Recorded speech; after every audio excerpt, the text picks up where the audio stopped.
क्रिया का नाश होने से चिंता का नाश होता है।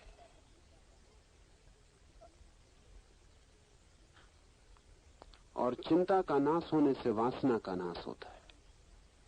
वासना नाश मोक्ष, और यही जीवन मुक्ति है। क्रिया का नाश होने से चिंता का नाश होता है। चिंता को तो हम सभी नष्ट करना चाहते हैं। कौन है आदमी जो चिंता से मुक्त न हो जाना चाहता हो? लेकिन कर्ता से हम मुक्त नहीं होना चाहते, चिंता से मुक्त होना चाहते हैं, कर्ता से मुक्त नहीं होना चाहते। और कर्ता की छाया है चिंता। जो आदमी सोचता है मैं कर रहा हूं ये, वो चिंता से नहीं बच सकता। उस पर चिंता बढ़ती चली जाएगी, और जितना ही वो आदमी सोचेगा मैं कर रहा हूं, उतनी ही चिंता बढ़ती चली जाएगी। पूरब के लोगों ने बड़ी तरकीबें खोजी थी। उसमें एक तरकीब ये थी कि मैं नहीं कर रहा हूं, परमात्मा कर रहा है। तो एक ध्यान की व्यवस्था थी। ये व्यवस्था थी कि उसकी आज्ञा के बिना पत्ता भी नहीं हिलता। ऐसा है नहीं कुछ, एक एक पत्ते के लिए आज्ञा देनी पड़े उसको, तो अभी तक परमात्मा पागल हो जाता कि एक एक पत्ते को कहना पड़े हिलो, बंद हो जाओ। नहीं, कोई परमात्मा एक एक पत्ते को हिलाने रोकने के लिए नहीं बैठा हुआ है। लेकिन इसका उससे कोई संबंध भी नहीं। उसकी आज्ञा के बिना पत्ता नहीं हिलता।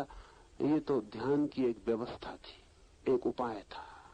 क्योंकि जो आदमी ऐसा मान लेता है उसकी आज्ञा के बिना पत्ता भी नहीं हिलता, वो धीरे धीरे मैं करता हूं ये भाव छोड़ने लगता है। करता वो है, मैं कुछ भी नहीं उपकरण। वो हिलाता है तो हिलता हूं, वो चलाता है तो चलता हूं, वो उठाता है तो उठता हूं। जब लोग ऐसा सोचते थे कि उसके द्वारा सब हो रहा है और हम केवल कठपुतलियां हैं, तो एक बड़ी घटना घटी थी इस दुनिया में। पूरब के मुल्क एकदम चिंता मुक्त हो गए थे। पूरब ने जितना निश्चिंत समय जाना है जमीन पर और कहीं नहीं जाना गया। और अभी पश्चिम जितना चिंता से भरा हुआ समय जान रहा है, उतना चिंता से भरा समय भी कभी नहीं जाना गया। पर उसका कारण वही है, क्योंकि पश्चिम में ईश्वर संदिग्ध हो गया, भाग्य की धारणा व्यर्थ हो गई।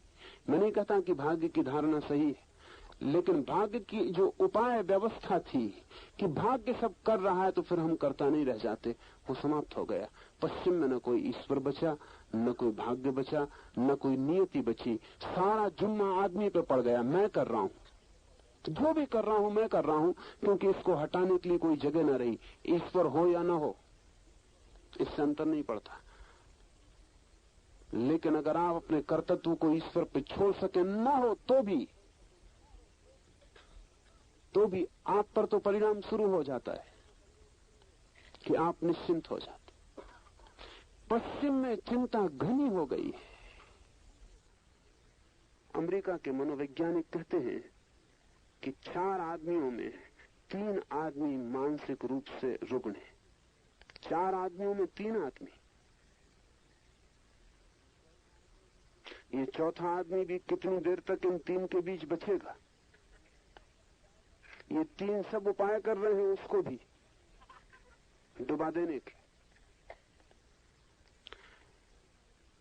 बड़ी संख्या हो गई। 4 में से 3 आदमी अगर मानसिक रूप से अस्त व्यस्त रुग्ण हो गए, क्या कारण होगा? पूरब ने इतने पागल कभी पैदा नहीं किए, पश्चिम ने इतने पागल पैदा किए। पश्चिम में पागलपन बढ़ता जाता है और धीरे धीरे स्वीकृत होता जाता है। फ्रायड ने तो अंत में ये स्वीकार कर लिया जीवन भर के अनुसंधान के बाद कि आदमी को सुधारने का वस्तुतः कोई उपाय नहीं है। आदमी थोड़ा ना बहुत पागल रहेगा ही। असमर्थता स्वीकार कर ली, और फ्रायड स्वीकार करे असमर्थता तो बड़ी कीमत की है, क्योंकि ये आदमी 50 साल जिंदगी के आदमी के मन के अनुसंधान में ही लगाया है, गहरी से गहरी खोज की है। उसका कहना है कोई उपाय नहीं है कि आदमी बिल्कुल स्वस्थ किया जा सके, पर फ्रायड को पता नहीं कि स्वस्थ आदमी जमीन पर रहे। स्वस्थ समाज भी रहे, पर उन समाजों की धारणाएं दूसरी थी। उसमें बड़ी से बड़ी गहरी धारणा थी ये कि कर्ता मैं नहीं हूं। इसका उन्होंने उपाय कर लिया था। कर्ता परमात्मा है, भाग्य है, विधि है, नियति है, कोई और है, मैं हूं केवल एक उपकरण मात्र। एक पत्ते की तरह हिलाता है हिलता हूं, नहीं हिलाता नहीं हिलता हूं, जिताता है जीत जाता हूं, हराता है हार जाता हूं, मेरा कुछ भी नहीं है। इसके दोहरे परिणाम हुए। एक परिणाम तो ये हुआ कि जब मैं करता नहीं हूं तो चिंता के पैदा होने का कोई कारण नहीं उठता। हार भी स्वीकृत हो जाती है, जीत भी स्वीकृत हो जाती।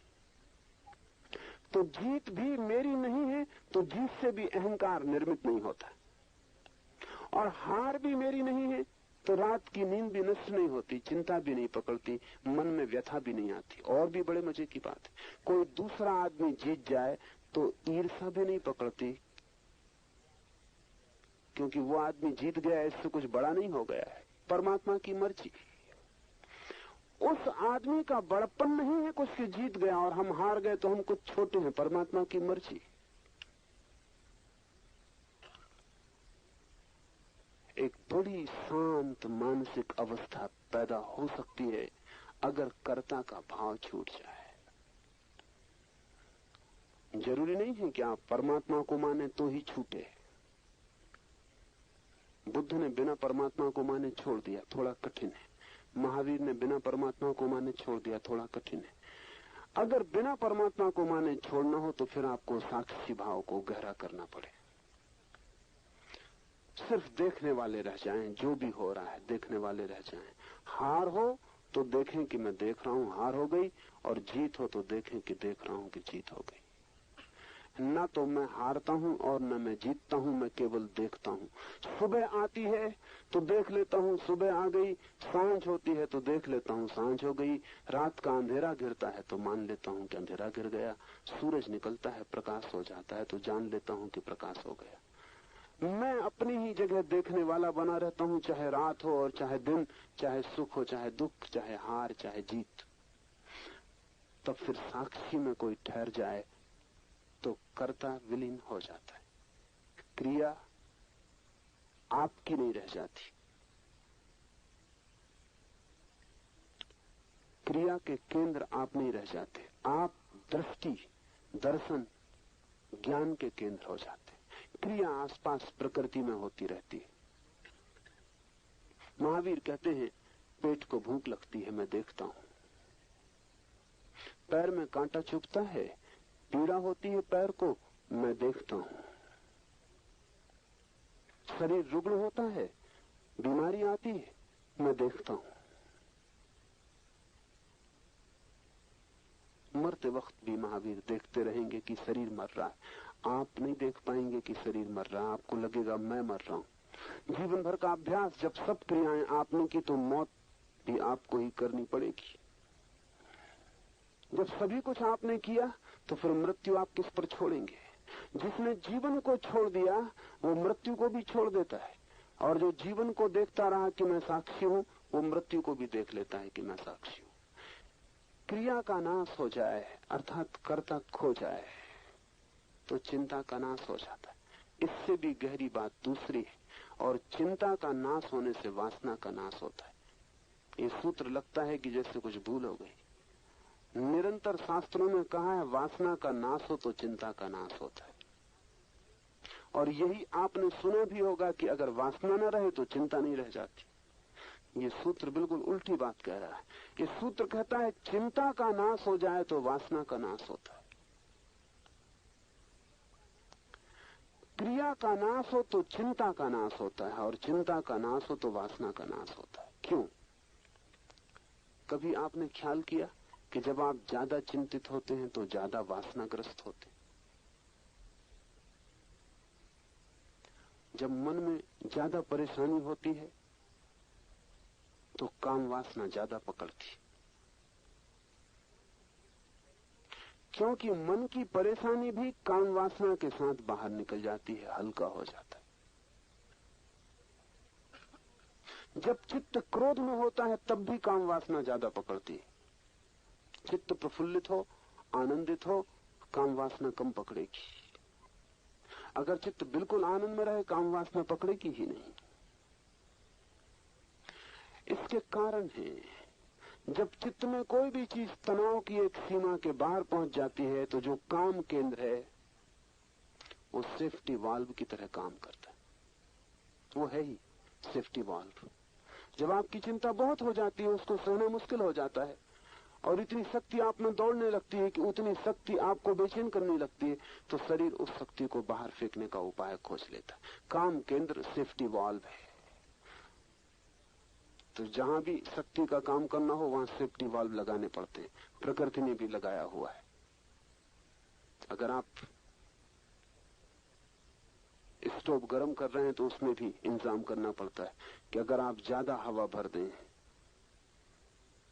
तो कहीं सेफ्टी वाल्व होना चाहिए जो निकल जाए। घर में बिजली आप लगाते हैं, तो फ्यूज लगाने।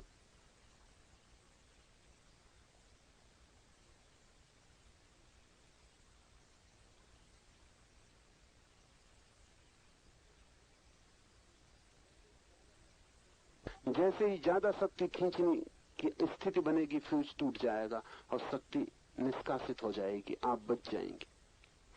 शरीर में भी सेफ्टी वाल्व है, वो बायोलॉजिकल है। सेक्स सेंटर, काम केंद्र सेफ्टी वाल्व है। जब भी आपके भीतर ज्यादा शक्ति भर जाती है और बेचैनी बढ़ जाती है और चिंता पकड़ लेती है और भीतर द्वंद्व चलने लगता है, तब जरूरत है या तो आप साक्षी हो जाएं, तो ये सब उपद्रव शांत हो जाए, और या फिर ये सारा उपद्रव, दूसरा उपाय है कि आपकी शक्ति शरीर के बाहर चली जाए, आप कमजोर हो जाएं, तो उस कमजोरी में ये उपद्रव शांत हो जाए। क्योंकि उपद्रव के लिए शक्ति चाहिए, इसलिए अक्सर ये होता है कमजोर आदमी भले आदमी होते हैं। उसका मतलब ये नहीं कि वो भले होते हैं, उसका कुल मतलब इतना होता है कि बुरा करने के लिए जितनी शक्ति चाहिए वो उनके पास नहीं। कभी ख्याल किया आपने कि मोटे आदमी सदा प्रसन्न मालूम होते हैं और आमतौर से मिलनसार होते हैं और आमतौर से झगड़ेलू नहीं होते? क्यों? अगर आप पूछें फिजियोलॉजिस्ट से, शरीर शास्त्री से, तो वो कहता मोटा आदमी लड़ नहीं सकता, लड़े तो पिटेगा, तो मिलनसार हो जाता, क्योंकि वो झंझट, वो लड़ने का काम हो ही नहीं सकता उनसे, करेंगे तो उसमें पिटेंगे, इसलिए वो मुस्कुराते रहते। मुस्कुराहट का मतलब ये कि कोई झगड़ा नहीं करना है किसी से, तो सब ठीक है, झगड़े में नहीं उतरना है। मोटा आदमी भाग नहीं सकता, और झगड़ा हो तो दो ही उपाय हैं, या तो लड़ो या भागो, वो दोनों नहीं कर सकता, झगड़ेलू नहीं रह जाता। मगर इसका ये मतलब नहीं कि झगड़ा समाप्त हो जाता है।